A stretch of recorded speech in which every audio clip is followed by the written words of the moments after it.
Hello, I'm Steve. Welcome to the Patio Heat channel, where we create visual concepts of infrared heating as well as tips for outdoor comfort.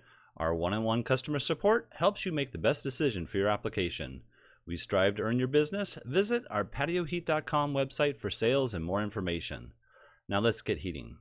All right, so here we have this residential application, and I just want to go into something really quickly here.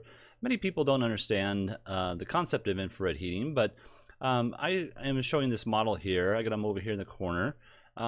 He is physically in the sunlight. You can see the shadow and all. If you are in the light wave of the sun, you are absorbing the infrared light wave of the sun, and that's what keeps you warm. That's what keeps the earth warm. So if you could just think about infrared as light as opposed to some sort of gas or electric fixture, that's the best way to keep the concept of how infrared heating works. So bear that in mind as we talk about this here now. All right, so let's go right into the overall. Well, first of all, we have a couple of fans that we need to be cautious of. There's a TV set over here. Doorway slides left and right. There's a main seating area here, and then a dining space over here. There's a bar area over here that we're not going to heat, and then a jacuzzi on the other end there. So we're just going to be focusing on this left-hand side here. And let's go ahead and look at the overall dimensions. All right, overall dimensions, you can see the plan is basically 15.2 by a height here of 9.2, and then a height over here of 12, roughly. I do have these, I guess you call them joists or beams coming across here. They are not perfect here within the model, but just so you can see that there is stuff that we need to keep the clearances to combustibles away from, and that's what we're going to focus on. All right, so there's a couple of different ways that we can manage to heat this area, and I should say that I think these are around 14 feet a piece apart from each other, so that's another little bit of an issue there. All right, let me go ahead and turn that off for right now and look at the different options that we can come up with. So one option would be to place just 2 units here, and with this particular application, they had asked that if we could heat up as coolest temperature as possible. I do always mention around that 50-degree temperature is about the maximum that we can really heat up and make it comfortable. However, every individual is different. Your comfort level and your ability to accept the temperatures that you're living in, so you're acclimated to those temperatures possibly. Those all have a bearing on how much heat you would actually accept or not accept. Anyways, in this particular application, they want to go down to the 30-degree temperatures, and I'm not going to say that this is going to work for 30-degree temperatures, but I am going to give the best option for heating up the most we can in coolest temperatures that we can.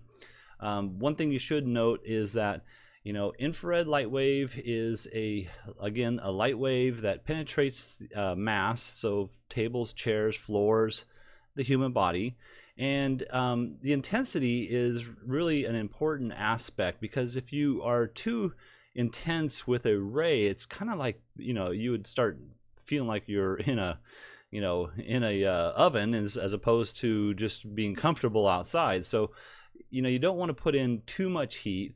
And they mentioned they would be more acceptable of placing a jacket on or something of that nature.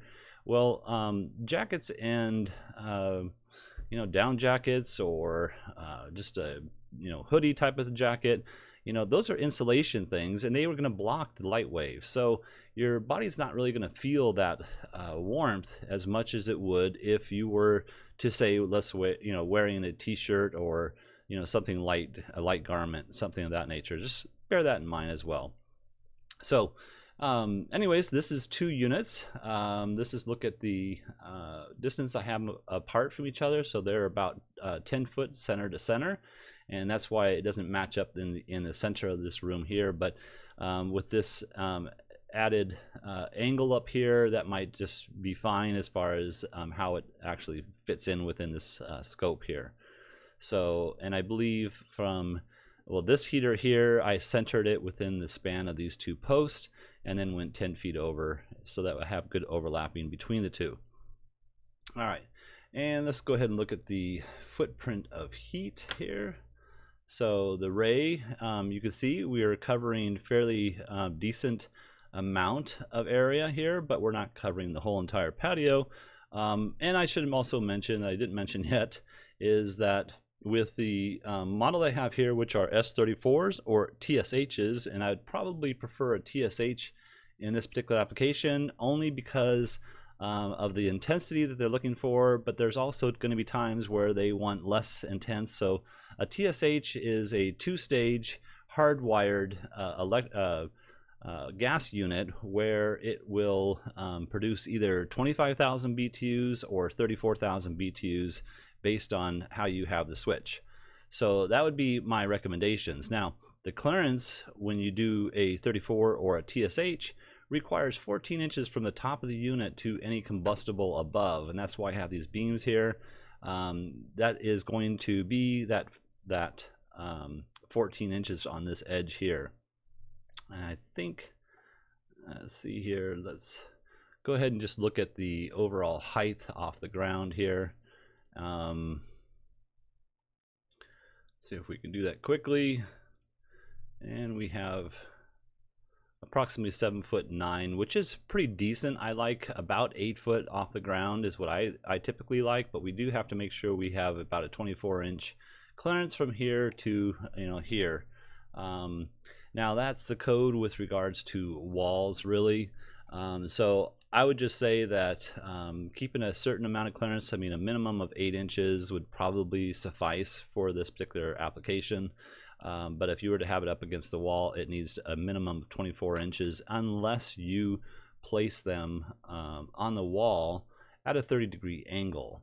And that would be something like this.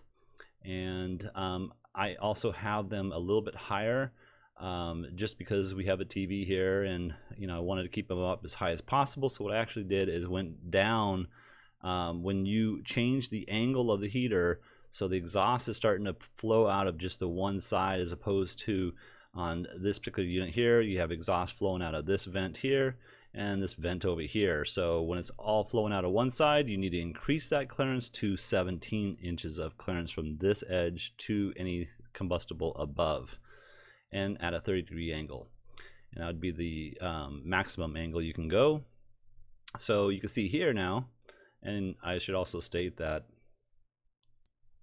I have placed the units equal to each other as far as center to center. So these are centered with these, and these are centered with these. So that's 10 foot center to center.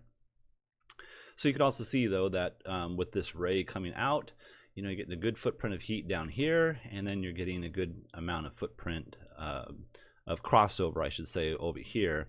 This is the furthest really that this heater is going to generate enough outputs so that you feel comfortable. So if you're not within this span here, then let's just say that we turned off these, for instance. If you were sitting over here, you're really going to only be comfortable around this area over here, which might be acceptable, I'm not sure, but again, this would not be heating the whole entire space.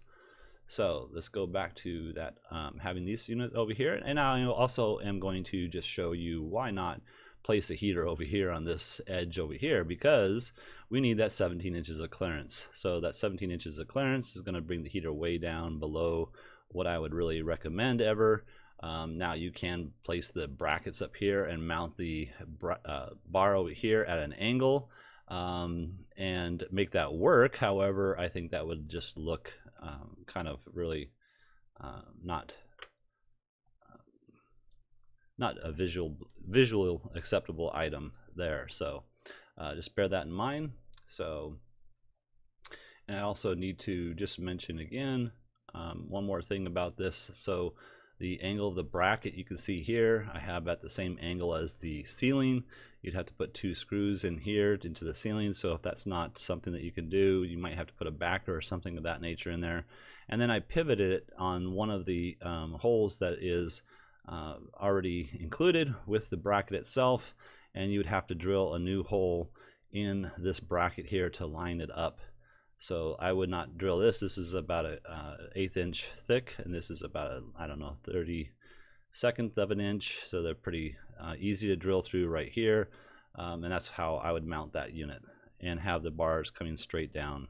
I just think that looks a little bit better than coming at an angle. So okay, so that's option 2 with this batch of heaters over here. And then the final would be placing maybe 2 units up here, keeping a clearance again from the blades themselves. That clearance again is, you know, technically 24 inches from a combustible, but again, they really want you to stay 24 inches away from the wall rather than, you know, something that's at the same elevation as it. So I'm going to suggest something like this, and I believe that's 9 feet up from this edge here, going up the I guess they're called rafters, if I didn't mention that before, right? And or let's look at the actual distance I have here. So I have 7'10" and 3/8 from center to center, and then you can see with the fan I have it at 3'9" and 5/8, and then this center to center here at 4'11", or excuse me, 4 foot 11/16 of an inch. And here you can see I have this just coming out about 3'7". I try to get 4 is what I shoot for, but that's just off because of the angle of the ceiling here. So just bear that in mind as well. So this would be my favorite or preferred layout of heaters, and I think either this one here or possibly the second option, which would be the wall mounted here. But again, the evenness of the heat output is more preferred with the first total option, which would be this design here. So all right, well, I hope this has helped. If you're looking for some assistance with your outdoor heating application and you'd like us to review your plans, please send your information into designs@patioheat.com. I'm Steve. And please tap that like button. We're not advertising. We don't monetize with YouTube. And the only way that they will even suggest our channel to others is by you giving us a thumbs up. And we truly appreciate that. Thank you. Have an excellent day.